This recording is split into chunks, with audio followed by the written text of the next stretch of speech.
Hi,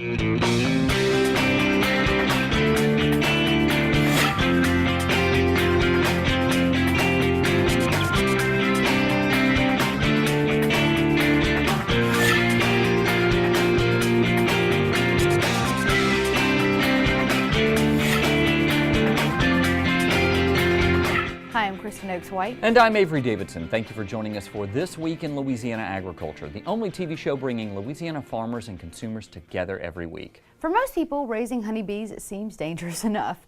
Though experienced beekeepers rarely get stung, the mere threat of being surrounded by bees keeps most people away. For one Louisiana farmer, that danger was not enough. As TWILA's Neil Melancon found out, a side career in pest removal has a pretty sharp downside.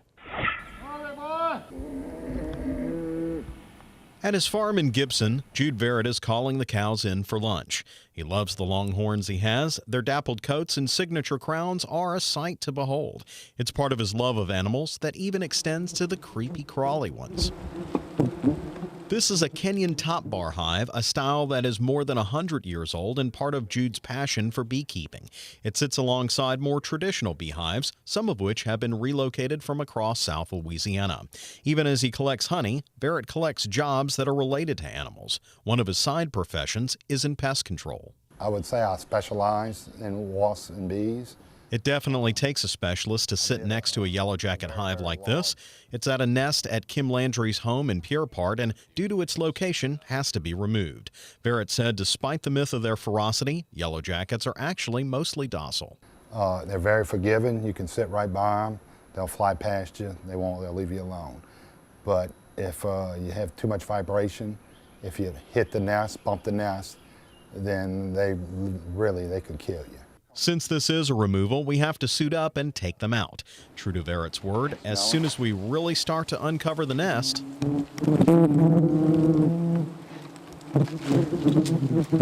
Verrett estimates between 5,000 and 10,000 yellow jackets here. As he digs through the fire pile where the nest is, the pieces reveal a colony on the move. See all the babies lined up? This nest was about to explode. So mostly these things are swarming around. There is a smell to this that's just unmistakable. It's not like anything I've smelled before. It's a little sweet, it's a little like honey, and it's a pretty intense experience. They're all buzzing around, as you can hear. And while I'm filming this, one of my gloves covered in yellow jackets was riding up towards the wrist, and sure enough, Ow! I got stung. The yellow jacket sting is extremely painful, and unlike bees, they can sting repeatedly. It raises the question why Verrett would want to keep them around at all. They eat all the grubs and worms, and that's what they feed on. And I really think if we didn't have wasps, that, that these pests that eat our gardens would be out of control. Verrett said due to their combative nature, it's difficult to relocate yellow jackets, but he's going to try.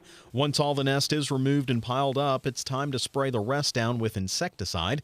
He did manage to relocate a colony not long ago that made a nest in a wreath, and here he's cutting away at the bag that he brought it in back at his farm. It makes him happy, and he sees it as a vital part of nature. Everything in this world that that God made has a purpose, and just to destroy something just to destroy it is not really what you want to do. Busy as a bee describes Jude Verrett well, as he is off the farm helping to remove hornets as much as he is beekeeping. Since I filmed the story, he's had at least 2 more yellow jacket removals.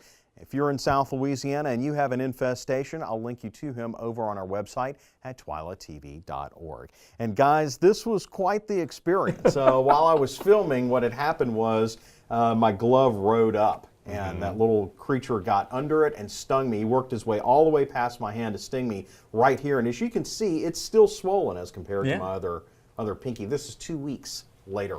Wow. And it hurt. It hurt a lot. Well, when you posted the picture on Facebook, your ring finger was swollen so much, I thought that's where it popped you, but you can still see where that little injection spot is. I mean, you must have been nicely swollen overall. I was swollen here about twice the size, and it did go into my ring finger. I had secondary and tertiary, immune responses to it.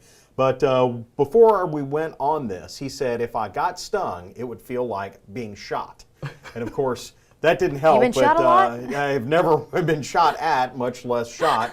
But if that is what being shot is like, I highly advise avoiding it at all costs. 'Cause it let me know as soon as it happened, and my instinct was to crush it, and I had killed it inside my glove. But man, that hurt. I've very rarely experienced pain like that. It hurt, but did you die? I didn't die, Kristen, but it was, you know, I mean, sacrificing my body for TWILA. It was hot that day. I thought Yeah. that would be enough. I think that you should talk to your boss about hazard pay. Oh, Yeah, definitely. Oh, hazard pay. Definitely. No, Yeah. you got that $6 Subway sandwich. That was good. No, but let's talk about some good things that yellow jackets do. Let me play devil's Right. advocate here. Well, what he said was he likes them in his field. When he can, he relocates them to his farm because they are excellent, excellent pollinators, as good if not better than honeybees. And as long as you don't mess with the nest, they're fairly docile creatures, and much more docile than even honeybees are, who start reacting when you get close. Right. But unless you mess with them, they don't they don't sting your they don't fingers. sting you. They don't come Just after not great you. glove mates, apparently. A friend of mine told me a story about he was working a field and he stood over one in the ground and it went up. They funneled up his pants leg. So I got lucky, relatively speaking. Yeah. Yeah. I won't go into the intimate detail, shall we say, of that particular encounter, but I'm glad this was just a finger. After this story, our Facebook page is going to be swarming with comments. Thank you very much, Nice. Neil Melancon.